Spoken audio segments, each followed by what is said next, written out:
From its origin in New Orleans, jazz has traversed continents and has drawn from different national and regional cultures to give rise to many distinctive styles.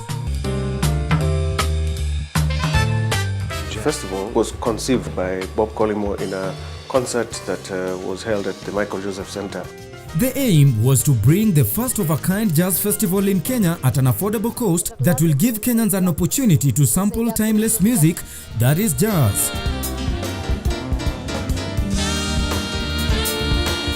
The genre of live bands and live music and excellence in both instrumentalist performance and vocal performance was missing, and that's why we felt that jazz would be an important avenue to promote this. It was November 22nd, and then the boss says you've got 3 months to get this going, and December, as you know, is a holiday month, so nothing much happens. So we had a lot of preparations. I was called by Safaricom and asked to support Aaron Mbui, who was the music director, to put the festival together, to come up with a list of viable options of performers and give our input as people who are experienced in the field. The musical director actually can also be called the artistic director, meaning that you're the one who sees how the creativity of the show should be, in terms of how the flow of the artist should be, the vibe, making sure that the art of music looks good on a palette, if I may say. And that's what I was there to do. And then beyond that, planning for rehearsals or who would follow who in the program, communicating with sort of the other jazz musicians from outside the country and locally as well, about how long their sets would be, what sort of theme would be playing on. When you host a jazz festival, it's a little bit different from your typical music event where you have an afternoon, you set up a good stage, you have good sound, the event happens and people go home. With a jazz festival, you're bringing in artists from various parts of the world. So you have to identify these artists. You've got to have sponsors who support you to bring in these artists. You've got to look at accommodation, transport, flights, their welfare throughout the season that they're here, and also then making sure that from a technical perspective, in terms of the quality of sound, in terms of the riders that the international artists will send you in terms of their requirements, that you're actually up to scratch. Finding a headline artist, that was a big challenge for us because with that short notice, not a lot of artists were available, but fortunately we found Richard Bona. Then the second thing was finding partners, because with that short notice, we're not going to be able to pull it off on our own. Our role as Moson Events in the Safaricom Jazz Festival was mainly the technical suppliers for the event. Supply of audio equipment, visual display equipment, which we use daylight LED screens for spectacular imagery during the day. We also supplied power solutions, which means that we powered the entire event. We also supplied something that we call Superdome, which housed and catered for the shelter for the thousands of people who are there. And a unique feature that we have now, which is called ProFlow, which basically covers spaces and grounds which cannot be used ordinarily due to dust and mud. Basically, we're the hospitality partner, so what we essentially did was we provided accommodation for the artists who came in, and of course a very subsidized price for a lot of rooms that were used for the festival. We also had a hospitality tent at the Jazz Festival on the final day. Our involvement with the Jazz Festival was through a partner of ours called the Nile Project. We are the ones who supported the Nile Project. We have a current partnership with them, and part of our agreement with them is for them to go on tour across Africa and different parts of the continent to just perform their music and also to highlight the cause that they're really passionate about, the environment, and in this case more so the Nile.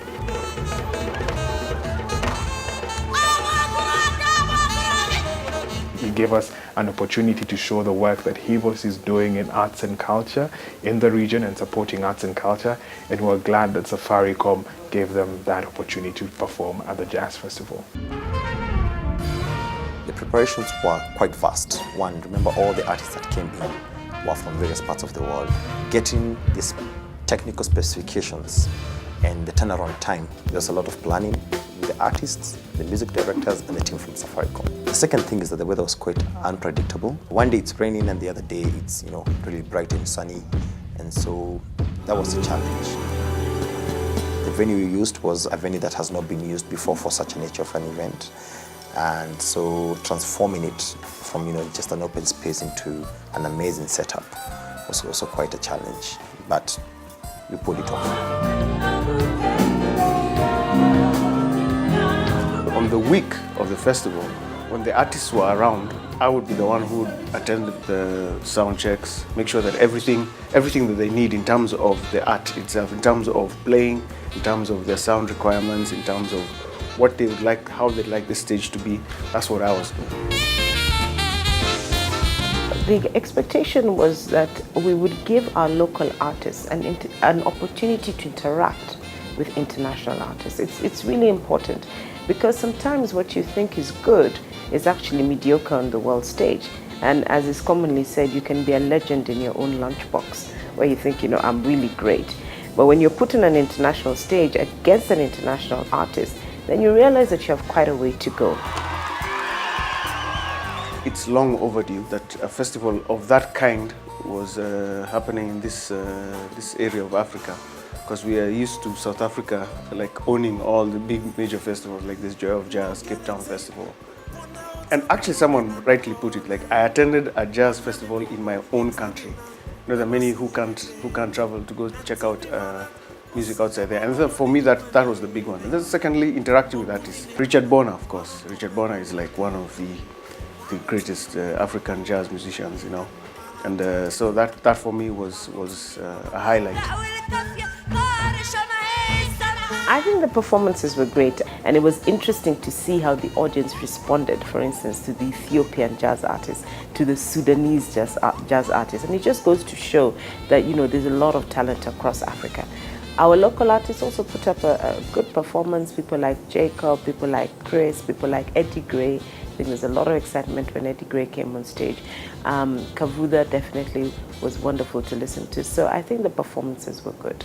I think for me it was amazing to be amongst jazz lovers in Kenya and to be up close and personal with the musicians. The artists, the performers were quite happy with the setup. They said it was way up there, competing with other international jazz festivals which they have performed in. The audience was quite happy, For once they sat on the floor with no problems of getting dusty and all that. The impact the event had in promoting jazz music is bringing it to the forefront, is creating an awareness that there is a jazz scene in Kenya. I think it also helped people understand what is jazz music, instead of sort of just saying it's that boring music people used to play in the 40s. But there is this spectrum.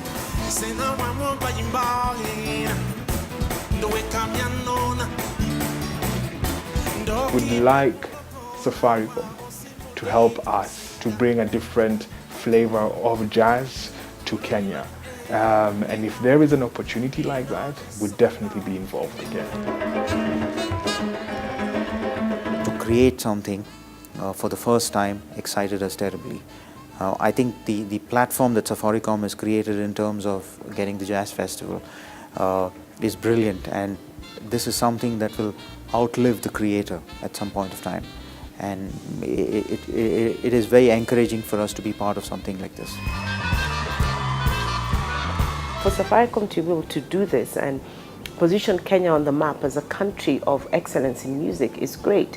And as you notice, on the day of the event, the governor of Nairobi attended the event. And so next year we're looking forward to working with the county government, not only to position this as a jazz festival, but to position it as an opportunity for tourists, for jazz lovers, enthusiasts to come and see Nairobi and enjoy the lovely Nairobi County.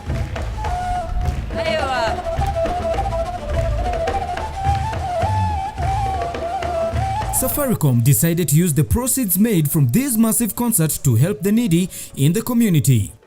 Through their CEO, Bob Colimo, they handed over a check worth 4.5 million to Ghetto Classics, a talented youth orchestra made up entirely of people drawn from the slums of Korogosho.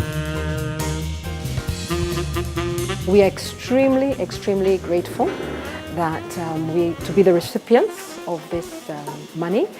It will go a long way to strengthen our program and help us reach more kids.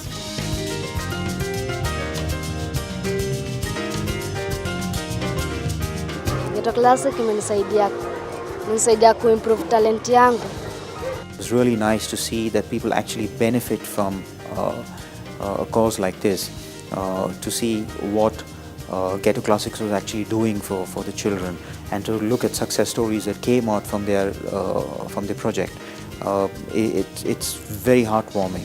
I really want to thank our sponsors, and all of these sponsors contributed a great deal to the success of the Jazz Festival, and we're eternally grateful to them.